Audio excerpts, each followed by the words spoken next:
right. Well, thank you very much, Matt, for inviting me to speak today.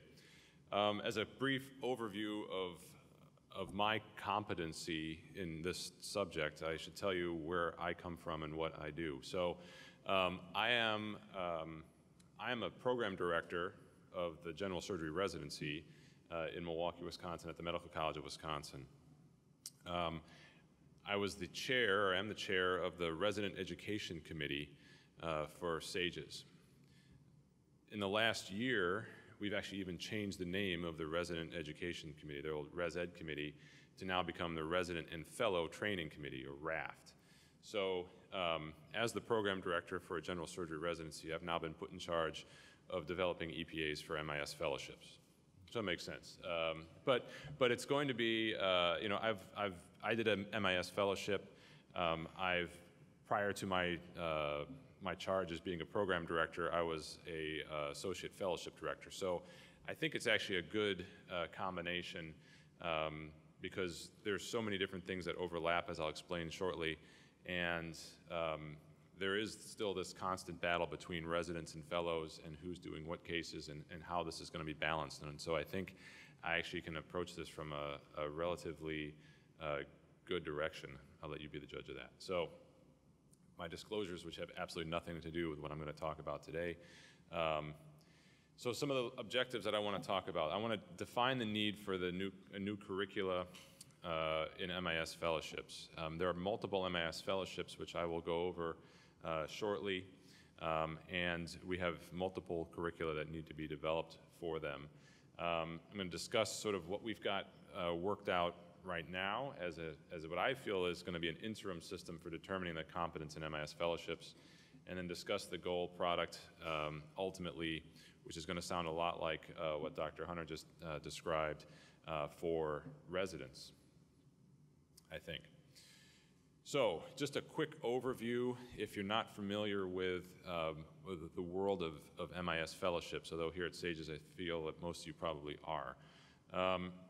So MIS fellowships started to really kind of take on speed of their own in the 1990s, as obviously MIS was becoming somewhat of a specialty of its own.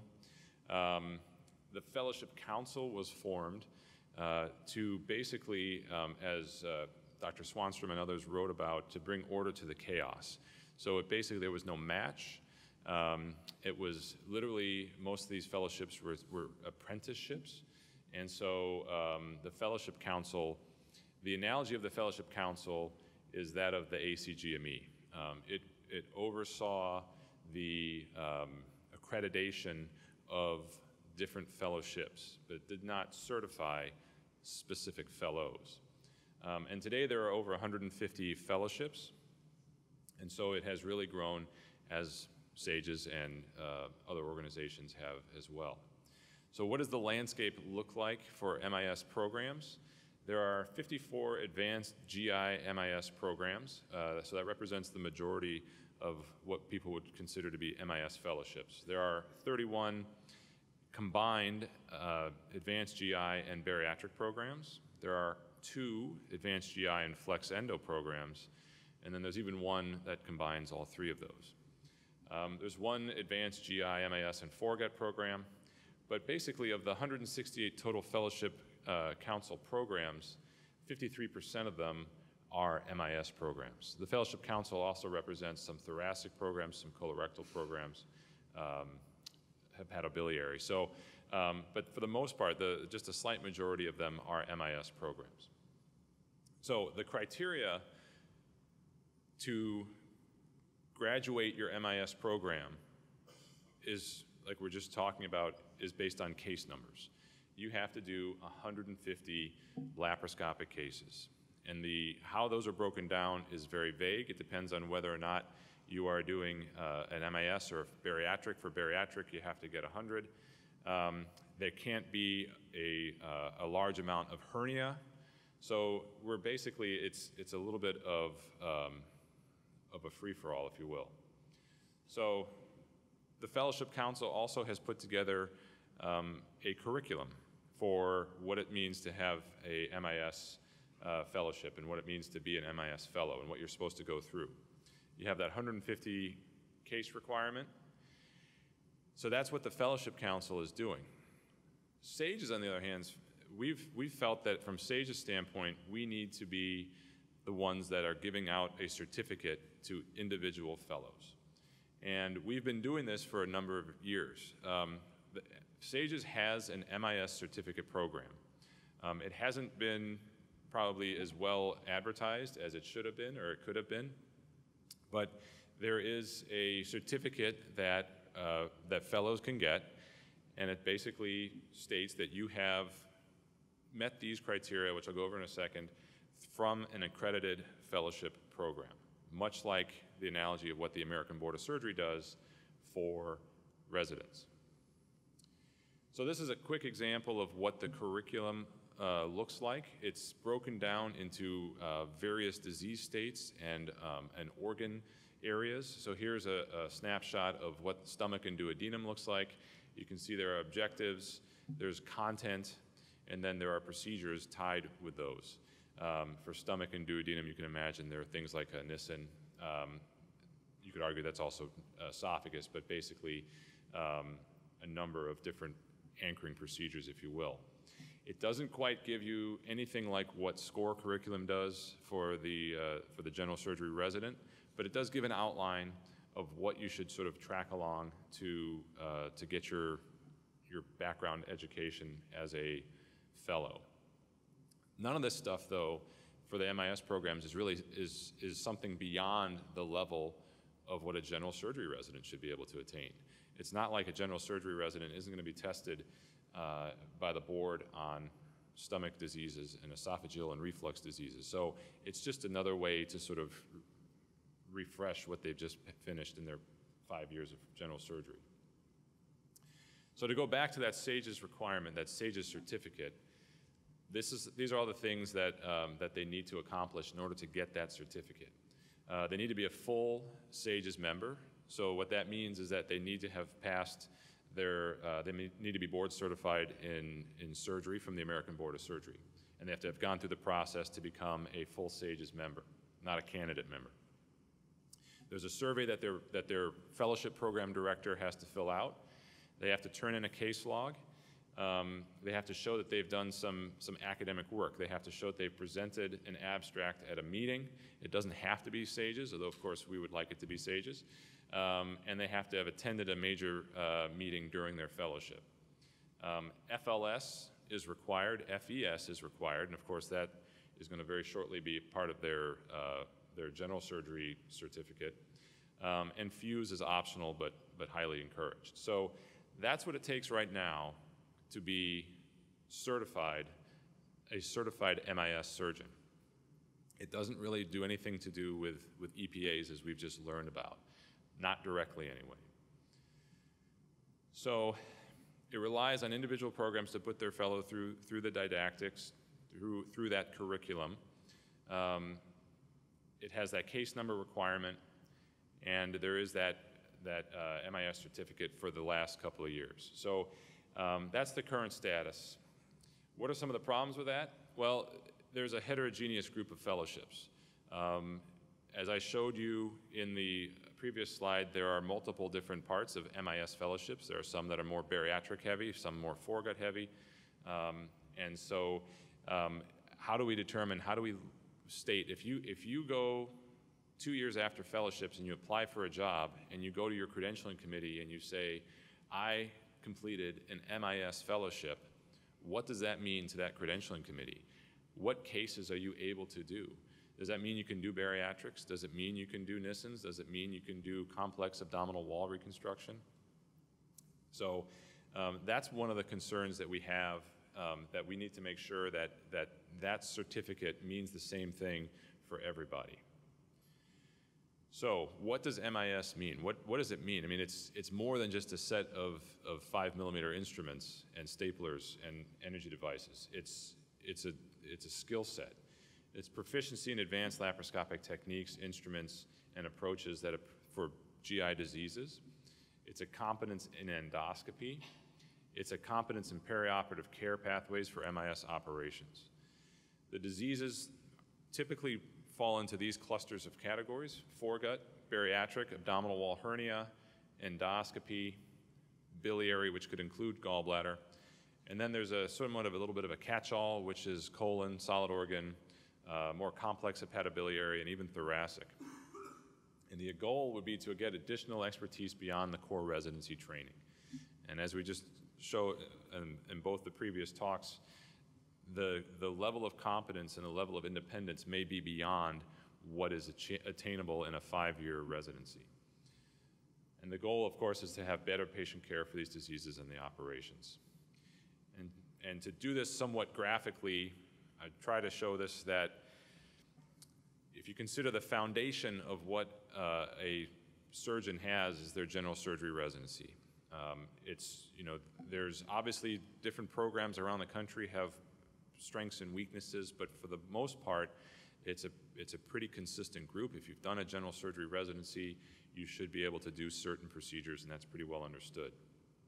You then throw on top of that, this starts to look like Trivial Pursuit if you remember the game, but if you throw on top of that what an MIS fellowship should be, we want that to become just about as consistent and homogeneous as a general surgery residency is today, where there's equal pieces of foregut, bariatrics, hernia, some biliary, that catch-all group, which is the colon, solid organ, hepatobiliary, thoracic, and then endoscopy. So now we've got this second tier of standardization of procedures and EPAs so that you know what it means to be a MIS-trained fellow. Maybe your fellowship is particularly strong in bariatrics, and that's okay. Maybe that's where organizations like the ASMBS, which currently does have a certificate to give to fellows who do certain competencies and certain case numbers in bariatrics, maybe you can get your certificate, your stamp from other organizations on top of the SAGE's MIS fellowship. Maybe your fellowship is particularly strong in foregut or particularly strong in hernia, and you can get other pieces of this pie. Perhaps that's where we're going to go. But right now, you can imagine multiple different shapes of pies and multiple different shapes of things because different fellowships are strong or weak in other things. And that's the thing we're trying to get away from. So what does that have to do with EPAs? Well, we want to define an attainable criteria for each case type, each one of those pieces of pie, and develop an EPA-based curriculum that for MIS, advanced GI, and flexible endoscopy. And so this was pushed forward through the SAGE's board, and we actually met at the SAGE's retreat in November of 2016 to go over the concept of what it takes to meet these, to meet sort of a competency, a level of competence in each one of those different pieces of pie. And we sat around, like most of the time when these things happen, we sat around in a group and put these large sticky pads on the wall, and we kind of wrote down all these different things that we feel are going to be important individual EPAs that we'll have to write to fill in these different blocks. So inguinal hernia, it's not just you have to be able to perform a laparoscopic inguinal hernia. It's the, as mentioned for the board of surgery, it's the treatment of a patient with an inguinal hernia, including the diagnosis, the workup, the actual operation itself, and the perioperative care. And you can see for other different things, you can see how this can develop into multiple different things.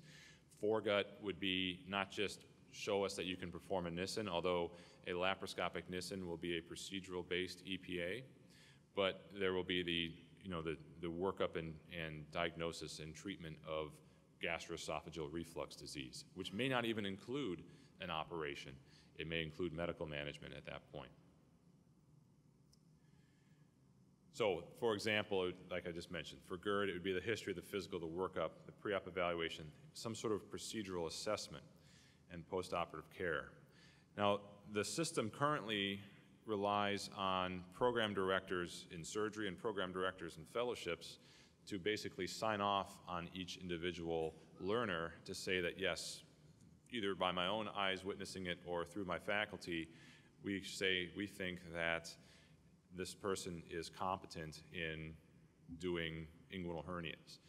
And we're going to try to pilot a system whereby we're going to have our fellows turn in a video of a laparoscopic Nissen.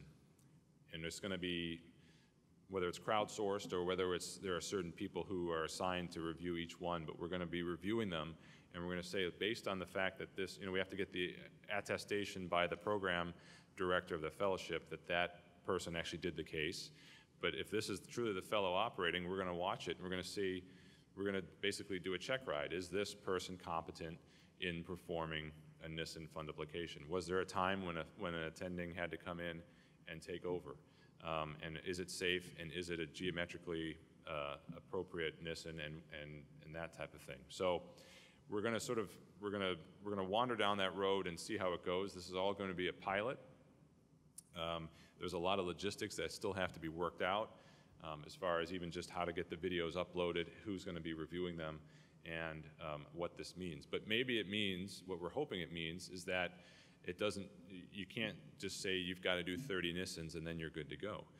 Maybe if you're a particularly gifted surgeon and you came from a particularly strong residency where you already did 25 or 30 Nissens and you're very comfortable with it, maybe you're good to go after 5. Maybe if the reason you're doing a laparoscopic fellowship is because you were particularly bad at laparoscopy and you feel like it's a skill you wanted extra time on, you may need to spend the entire year or longer working on your Nissen. So we're going to see how this goes. We're looking for programs that are willing to volunteer in this project. So every learner may be different. They may reach procedural competence after 5 cases or 30, and it allows the fellowship flexibility based on each fellow's strengths and weaknesses. And so that's what we're hoping to attain by doing this based on well-defined EPAs. So the timing is right for organizations like SAGES to take ownership of the fellowships. There's a little bit of somewhat of the Wild West when it comes to the heterogeneity of the fellowships as they currently stand. We are defining the criteria for competence. We're defining the criteria for at this point, what is still going to be case numbers, and then we'll pilot that in the next academic year. But EPAs allow a more complete assessment of the learner, and SAGES wants to be the organization that maintains the certificate of each individual fellow that completes an MIS fellowship. Thank you very much.